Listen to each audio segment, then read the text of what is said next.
अजीत पांडे जी, प्रयागराज से। राधा वल्लभ श्री हरिवंश। महाराज जी, आपके चरणों में कोटि कोटि प्रणाम। महाराज जी, मैं एक विद्यार्थी हूँ।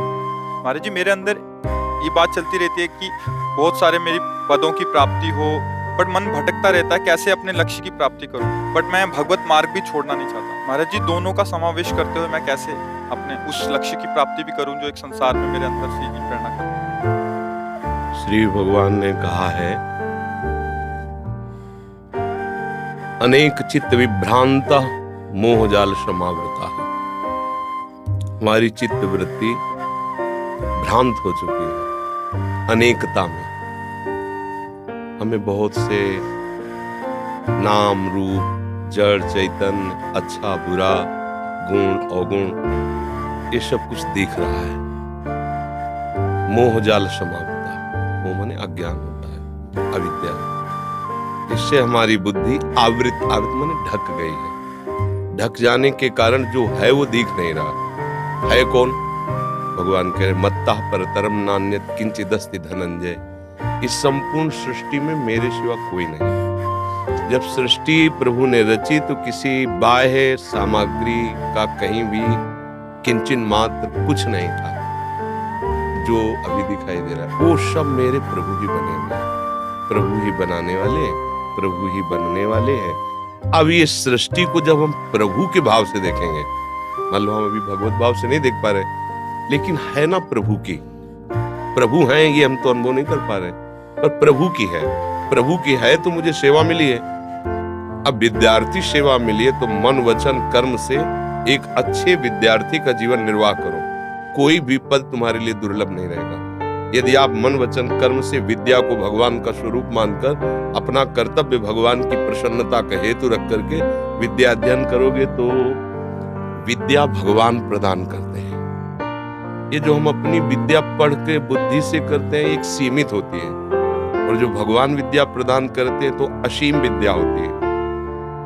वो त्रिगुणातीत विद्या होती है, उसे कोई परास्त नहीं कर सकता। इसलिए बच्चा, विद्या भगवान का स्वरूप है। अध्ययन करना हमारी सेवा है।